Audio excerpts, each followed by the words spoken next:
Manchester City secured a vital 3-1 victory over AFC Bournemouth on a significant Tuesday evening. The Premier League clash took place at the Etihad Stadium on May 20th, 2025. City went into the halftime break leading 2-0. The match was always going to be more than just about points. It was a night filled with emotion. Two key figures for City were central to the unfolding story. One was saying goodbye to the adoring home fans. The other was making a long-awaited return to action, a sight many had longed to see. The atmosphere was electric from the very first whistle. The most poignant moment of the evening was undoubtedly Kevin De Bruyne's final home appearance. The Belgian maestro has been an icon for Manchester City. He received a thunderous standing ovation when he was substituted in the 69th minute. Fans rose to their feet to applaud a true club legend. De Bruyne himself looked emotional, sharing heartfelt moments with manager Pep Guardiola on the touchline. Earlier in the game, he almost gave the fans a fairy tale goal. His close-range effort cannoned back off the crossbar, a near miss that drew gasps from the crowd but didn't dampen their appreciation.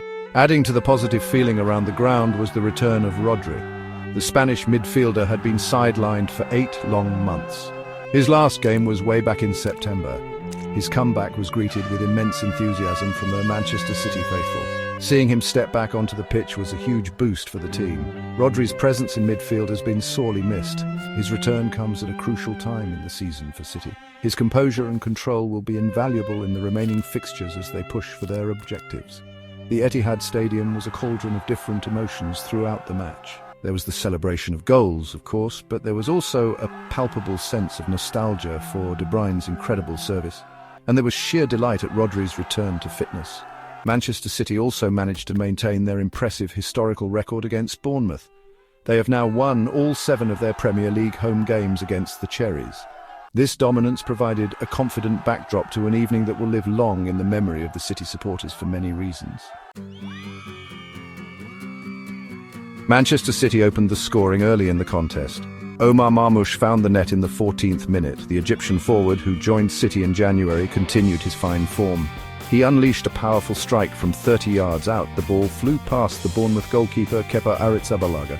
Mateo Kovacic provided the assist for the opening goal. This was Marmoush's 8th goal for the club since his mid-season arrival. His impact has been immediate and impressive. The early goals settled any nerves City might have had and set the tone for their attacking display. The home side extended their lead before the half-time interval. Bernardo Silva was the scorer in the 38th minute. The Portuguese midfielder showed his predatory instincts in the box. Ilkay Gundogan, City's captain, was the architect of this goal. He provided a clever pass to Silva. Silva then calmly poked the ball home to make it 2-0. This second goal gave Manchester City a comfortable cushion. They went into the break in complete control of the match. Bournemouth struggled to contain City's fluid attacking moves during the first half. City added a third goal late in the second half, sealing the victory. Nico Gonzalez, a young talent, got his name on the scoresheet in the 89th minute. It was a special moment for the midfielder. He lashed the ball into the net for his first ever goal for Manchester City. Matheus Nunes, who had a dynamic game, claimed the assist for Gonzalez's strike. This goal was the icing on the cake for City. It highlighted their attacking depth with different players contributing to the scoresheet. The home fans were jubilant, celebrating another well-worked team goal. AFC Bournemouth did manage to score a late consolation goal. Dan Jebison found the net deep into stoppage time in the 96th minute. While the goal didn't change the outcome of the match, it gave the travelling fans something small to cheer. It was a reminder that Bournemouth continued to fight until the very end. The final score read, Manchester City 3, AFC Bournemouth 1. City's ability to score at crucial times was the key difference. Their clinical finishing ensured they took all 3 points from this important encounter, showcasing their offensive capabilities. The match saw its fair share of disciplinary action. Both teams finished the game with only 10 players on the field. Manchester City were the first to be reduced in numbers. Mateo Kovacic received a red card in the 67th minute. The Croatian midfielder was dismissed for a tug on Bournemouth's Evanilson. Referee Thomas Bramall deemed it a last-man challenge, denying a clear goal-scoring opportunity. This decision put City under pressure. They had to navigate the final quarter of the game a man down, which tested their defensive resolve and organisation. However, the numerical disadvantage for City did not last for very long. Just 6 minutes later, AFC Bournemouth also found themselves with a player sent off. Lewis Cook received a straight red card in the 73rd minute. His dismissal came after a reckless lunge on Manchester City's Nico Gonzalez. The challenge was deemed dangerous by the referee. This evened up the numbers on the pitch, with both sides playing with 10 men. It changed the dynamic of the game once more. The intensity certainly picked up following these two quick-fire dismissals. The two red cards undoubtedly had an impact on the flow of the game. With more space opening up on the pitch, both teams had opportunities. However, it also led to a slightly more cautious approach at times.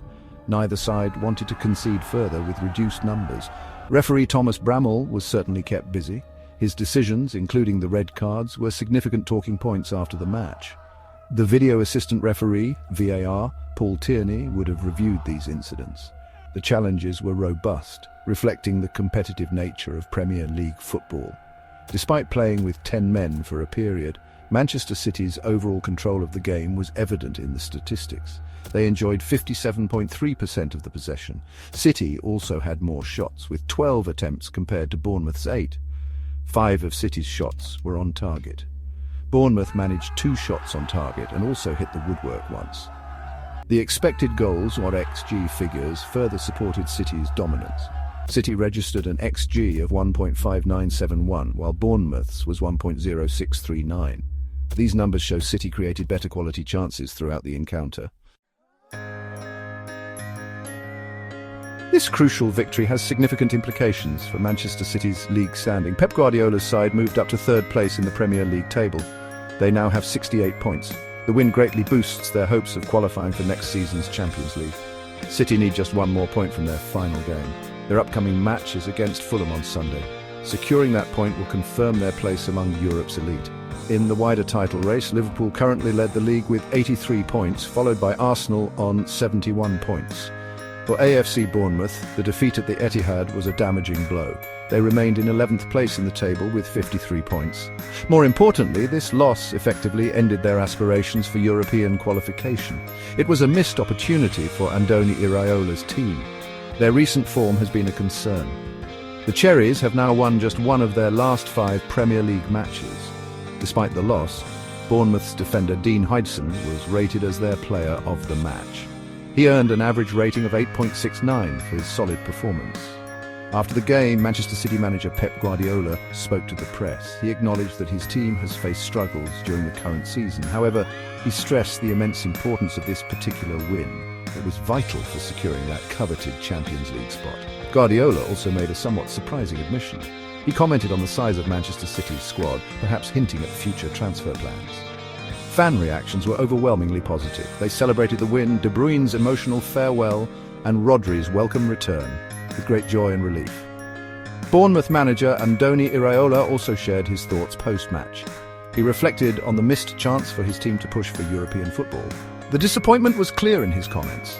Iraola also mentioned the possibility of key player departures from Bournemouth during the summer transfer window. This adds an element of uncertainty for the club's future. In conclusion, the match was highly significant.